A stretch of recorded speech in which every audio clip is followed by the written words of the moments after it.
Ok, bonjour et bienvenue à tous dans cette nouvelle vidéo de LBCS. Le business, c'est simple. Parce que oui, le business, c'est simple. Et en fait, vous pouvez tous générer de l'argent en partie grâce à Internet. Et on va voir dans ce type de vidéo à chaque fois des astuces. Aujourd'hui, on va parler d'acquisition, le premier sujet que j'ai envie d'aborder. Et on va envoyer un max de contenu, un max de valeur. Voilà, c'est la chaîne que j'aurais voulu avoir avant de pouvoir générer 10 000 euros par mois grâce à Internet. Donc c'est pour ça que je fais ces vidéos. On est parti. Aujourd'hui, on va parler d'acquisition. Je vais aller droit au but avec ces vidéos. Ça ne va pas durer extrêmement longtemps. C'est juste moi qui parle voilà, avec vous ici, tranquillement. Il n'y a pas de montage et c'est très très simple et j'espère que ça vous sera utile. Donc, pour parler de l'acquisition, qu'est-ce que c'est? Vous avez quelque chose à vendre, que ce soit un service ou un produit. Vous avez quelque chose à vendre. Pour que les personnes découvrent en quelque sorte que vous avez ça à vendre, il va falloir qu'elles sachent que vous existiez et que votre service existe et qu'il est bon. Voilà. L'idée c'est ça, avant qu'elles achètent, il y a un processus. Mais pour commencer, ça va être, on appelle ça l'acquisition. Donc pour ça, il y a 4 moyens, globalement, qui vont être les suivants. Le premier, on va pouvoir parler du setting.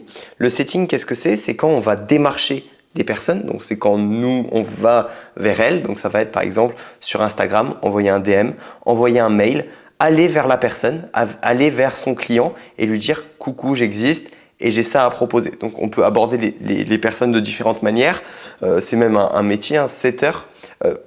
Ça veut dire qu'on va aller par exemple envoyer des messages sur Instagram ou alors ça peut être, donc ça c'est du setting à froid on va dire, mais on peut faire du setting un peu plus à chaud, à envoyer des DM sur Instagram par exemple à des personnes qu'on connaît déjà, qui sont déjà abonnés à nous. Donc là c'est du setting mais beaucoup plus chaud. Ça peut être aussi des gens qui ont laissé leurs informations par exemple sur un formulaire, quelque chose comme ça, quand on va aller vers eux, c'est du setting mais à chaud parce que c'est eux qui ont fait un premier pas avant vers nous. Donc voilà, ça c'est les deux petites différences. Mais voilà, premièrement, le setting, tout le monde peut le faire. Vous pouvez aller dans la rue, démarcher des agents immobiliers, peu importe, si vous avez des services à vendre à des professionnels, vous pouvez directement aller les voir. Et voilà, ça s'appelle le setting. Ensuite, deuxième truc que vous pouvez faire, c'est faire du contenu. Donc là, c'est des gens qui vont venir à vous et faire du contenu organique. Donc quand on parle de contenu organique, c'est-à-dire qu'on poste, on ne met pas d'argent et c'est un algorithme qui va nous mettre en avant si nos vidéos sont bonnes. Supposons, comme cette vidéo, peut-être vous l'avez trouvée en organique.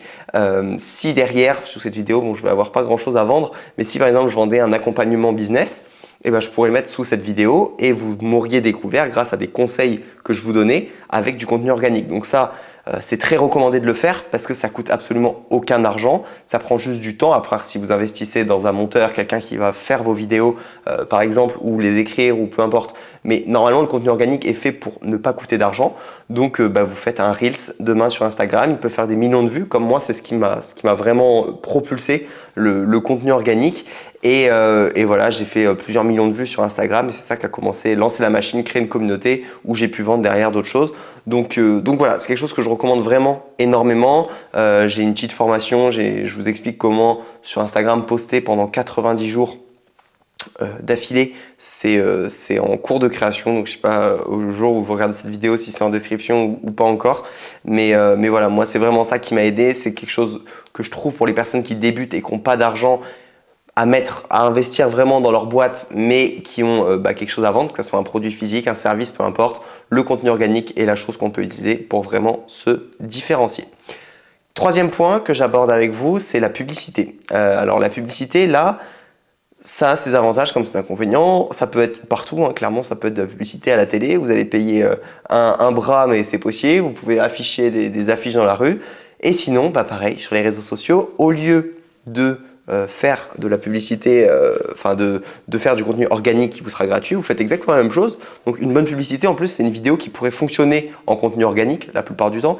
Supposons que vous faites une vidéo, un réel qui marche bien, et c'est le genre de réel qui pourrait aussi bien marcher en publicité, avoir un beau taux de conversion. Donc ce que vous allez faire, c'est de poster exactement pareil sur les plateformes, et là vous allez pouvoir en quelque sorte donner de l'argent aux plateformes pour qu'ils le mettent vraiment en avant.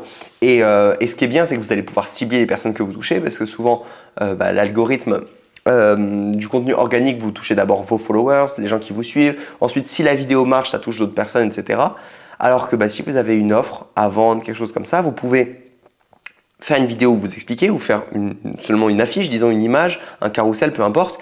Et ensuite, vous donnez ça à Facebook et vous dites je veux que ça soit sur Instagram, machin. Et donc vous payez pour que cette vidéo arrive devant les yeux de vos prospects. Donc voilà, c'est quelque chose de... Pourquoi pas en vrai, hein, pourquoi pas de la pub. Moi j'en ai déjà fait un petit peu pour voilà, des événements. En ce moment j'organise une soirée prochainement, une soirée networking entre entrepreneurs. J'ai poussé un petit peu en pub avec comme ciblage les entrepreneurs qui habitent autour de Nîmes, parce que la soirée se passe ici. Et donc ça fait sens parce que quand je sais à peu près que quand je mets 1 euro en pub, et il m'en rapporte tant. Et c'est là tout l'intérêt de la pub, c'est que vous pouvez créer grâce à ça littéralement des machines à cash, surtout si vous avez un produit où vous n'avez pas besoin de trop délivrer. Ça veut dire par exemple, supposons que votre produit c'est une formation en ligne, et vous savez que quand vous faites de la publicité, donc quand vous mettez 1 euro ou par exemple 100 euros de publicité, vous allez vendre une formation.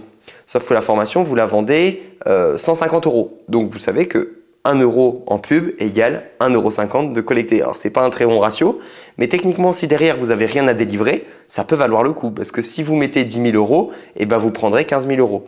Alors l'idéal c'est d'avoir des ratios, souvent on dit 1 euro égale 6 euros qui rentrent, 1 euro égale 7 euros qui rentrent.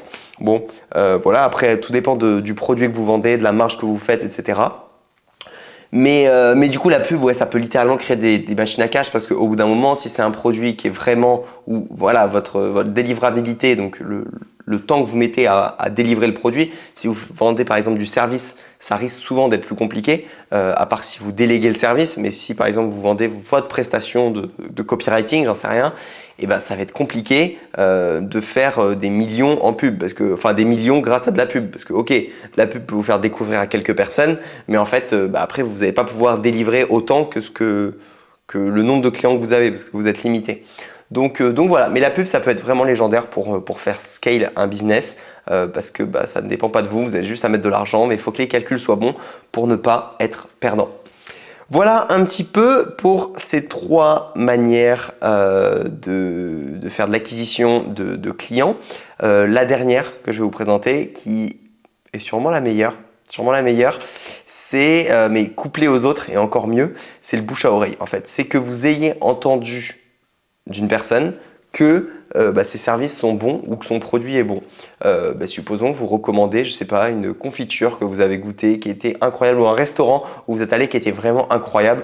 En réalité, c'est la meilleure pub que vous puissiez faire, parce que quelqu'un qui... en fait, si un restaurant, hein, regardez, hein, si on peut faire toutes les étapes, mais la première, du setting, le restaurant vient vers vous avec des prospectus dans la rue.